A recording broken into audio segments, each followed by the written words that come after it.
We talked about some of our 2007 goals and objectives. In a perfect world, when you call a meeting, everyone shows up on time, comes prepared, is not distracted by their PDA or laptop, and stays alert and engaged throughout the meeting. But it's not a perfect world, is it? People show up late. Sorry. They blog and text message during the meeting, lose interest, and burn out.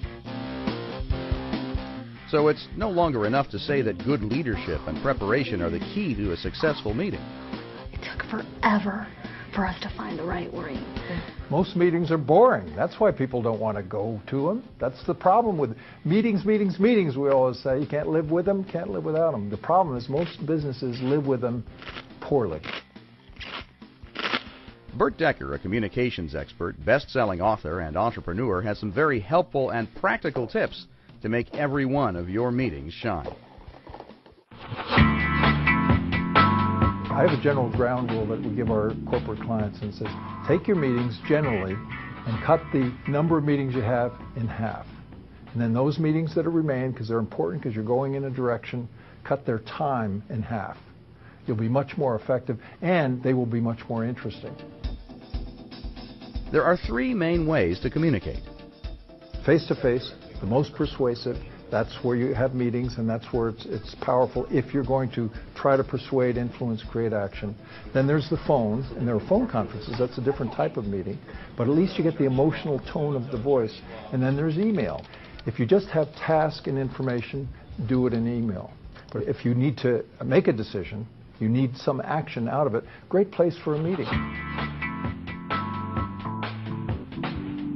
Most leaders of meetings don't realize it's their responsibility to keep people engaged, to have a productive meeting, to actually control it. And the leader has to not only set an agenda in the first place, but he or she has to take responsibility for all of the interaction, and there are ways to do that. A lot of people are embarrassed to call on people, and it's really valuable to call on people. And at what time do you need everything from this group? Actually, You want all of your team to be participating. You want to encourage those people who tend to be quiet. Videotape your meetings. Watch yourself. Video is a very powerful tool. Just put one up in the back. If you are leader of a team and you're having many meetings, you will be able, if you have to sit through 20 minutes of a videotape that's really boring, you will know it's boring and you'll do something to change the next one. The attention span of an adult is 8 seconds. Doesn't mean that you can only keep people for 8 seconds, but you can lose them. Where's the place that people go and they sit for 2 hours and they're enthralled, they're captivated, they're interested? Feature films or theatrical presentations, because there's drama, there's conflict, there's resolution. Most meetings are just information oriented. They become data dumps, and that is not a good place to use people's time, particularly if you're in a corporation. You're wasting so much energy and time. So what we recommend to our clients and to anybody, make your meeting interesting. Add some conflict. I don't mean artificial conflict so that you have people fighting each other, but action-oriented conflict, this point against this point, and maybe pre-plan some of that so that people come in and they have a robust dialogue. And then, yes, I had a question. Where's the best part? So that people are encouraged to speak out. They're encouraged to have some emotion and some passion. Check periodically to make sure your participants are paying attention. Body language is key.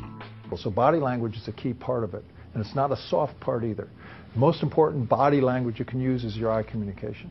And as a leader in a meeting, you will control a lot of things unconsciously by just who you look at and why. If you have somebody who talks a lot, and every team has a talker, and so we call him Joe Blowhard, and he's just talking all the time over here.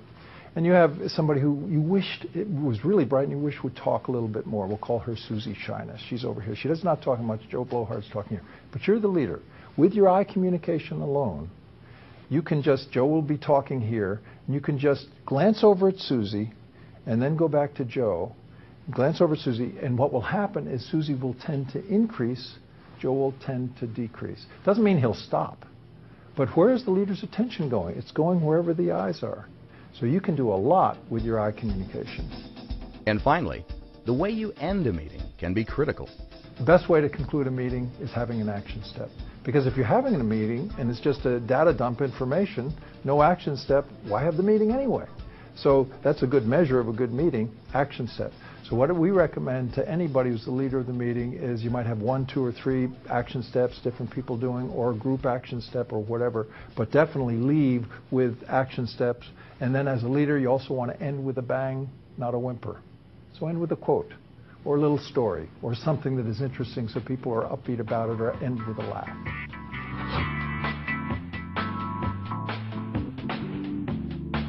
For more information, go to bnet.com.